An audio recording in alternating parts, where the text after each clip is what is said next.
I'm a huge fan of seasonal cleaning. Not that I just clean once every 3 months, although I admit with 2 kids my house sometimes looks that way. I mean, starting the season with a little declutter and a quick rejig to set myself up for the changing weather. We had a very warm start of autumn, so I started later than usual, but with the rain coming down outside, I'm ready to start, which is why I finally present you my end of summer empties 2020. Hi, I'm Dr. Anne. I'm a medical doctor with a passion for skincare that works. On this channel, we explore the science behind skin and do quick reviews, so you learn to pick exactly those products that work for your individual skin concern. So if this is something you're interested in, please consider subscribing and ring the notification bell. To give this video at least a little structure, I have divided everything in categories that I will add as chapters so you can easily skip the parts you are not interested in. First, cleanser. The Oskia Renaissance Cleansing Gel, one of my guilty pleasures. It's a luxury product and you of course do not need to spend that much on a cleanser. It contains MSM and pumpkin enzymes, but I don't usually pay too much attention to the active ingredients in wash-off products. What wins me over though is how subtle, nourished and gently cleansed my skin feels after using it. Definitely going to repurchase. The Icky List Oil and Water Double Cleanser, a basic cleanser that works great both at gently cleansing the skin and effectively taking off my makeup. It was my favorite cleanser for tretinoin nights for a while, but I got annoyed over time at the fact that it drips a lot and leaves orange dots all over my sink that I need to separately wipe away, so no repurchase at the moment. Avon Distillery Clean Break Cleanser, a gentle yet effective cleansing balm that smells slightly of cucumber.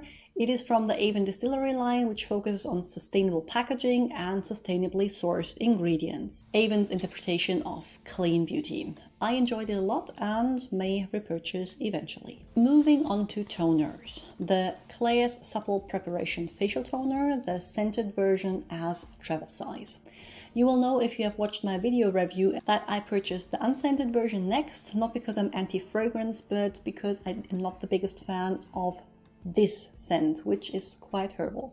Both contain a mixture of amazing ingredients like Centella asiatica, vitamin E, a vitamin C derivative, panthenol, amino acids, and copper tripeptide 1.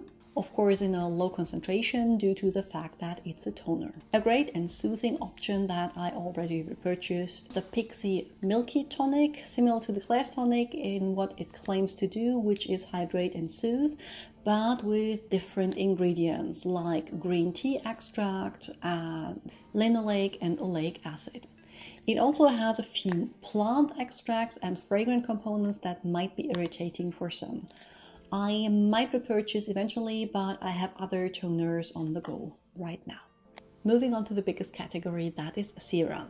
The Estee Lauder Advanced Night Repair, one of the most controversial video reviews I ever uploaded. I love it, but have no explanation in terms of this ingredient makes it worth the price. Because let's face it, it is expensive, and equally as many people have professed their love for it as people commented that I was mental for spending so much money on it. They recently reformulated it and I have yet to try the new version. Fingers crossed I will love it as much as the old one. Zellen's Power D Treatment Drops, another extremely expensive product that I keep repurchasing. Its focus is to fortify the skin barrier, and while I have no explanation on how exactly it does that, this product helps my skin tolerate the tretinoin without any irritation. One bottle lasts me approximately 1 year, which takes the edge off the price and makes it for me personally worth spending. Already repurchased. Institutum Super Serum, another one that's incredibly pricey, and this one for me was not worth it. Don't get me wrong, it's a beautifully hydrating serum with a dreamy texture and added peptides, but I just don't feel the need to spend $129 on the 30 ml you get here. The Ordinary Buffet Plus Copper Peptides, yet another version with peptides, much more affordable and for me a staple in my routine. I use it around 3 nights a week to get my copper peptide fix for plump and firm skin.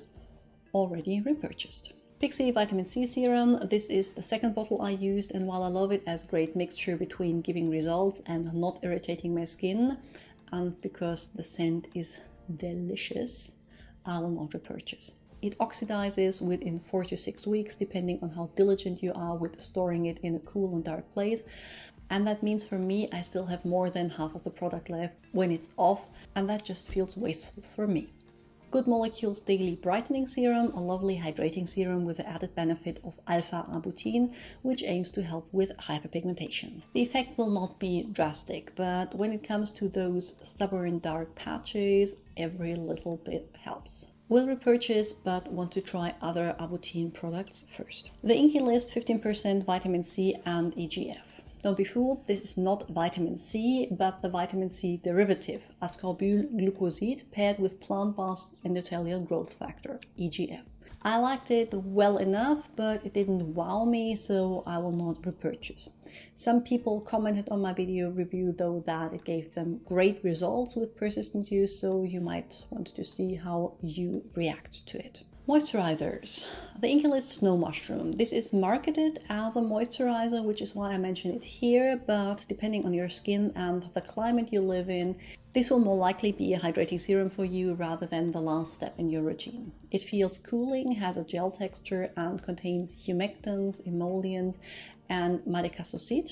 Not going to repurchase. Avon Distillery Sleep Potion Night Cream. I have no clue why this is called a night cream. I loved it throughout the day much more than for the night. It is a hydrating gel rich in niacinamide and the perfect last layer under sunscreen for my oily combination skin. Despite liking it though, I think I will not repurchase.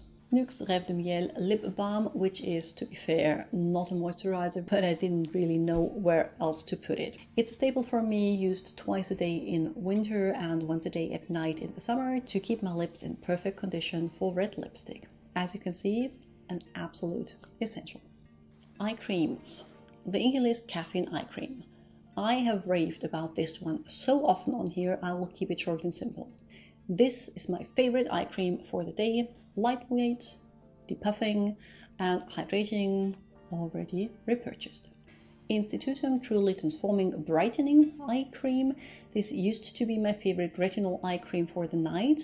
This is my third or fourth pot despite the high price tag, but has recently been replaced by the Murad Retinol Youth Renewal Eye Serum, which gives me similar results at a lower price.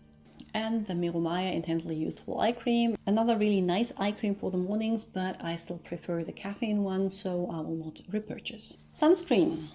Avène Dry Touch Fluid SPF 50. One of the many sunscreens I tried that did not make the cut. There is a fragrance-free version, which is probably a good choice because the scent of this one is quite strong.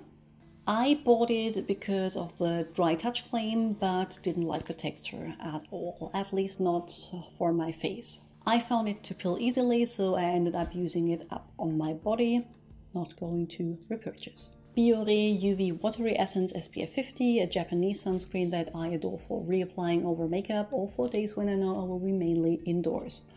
Already stocked up on it and have several backups.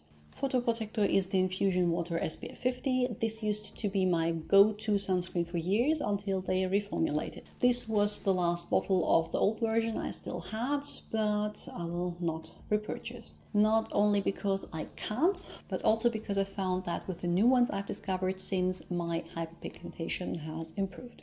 Klairs Soft Airy UV Essence, more hydrating than what I usually reach for, alcohol-free and with amazing filters. One of my favorites for sure, will be repurchased. And La Roche-Posay Anthelios Shakta Invisible Fluid. A cult favorite for those with oily skin and for a good reason. Lightweight, without any white cast, and available as water-resistant version, which is the one I already repurchased. Makeup. The Body Shop Honey Bronze Bronzer in 02.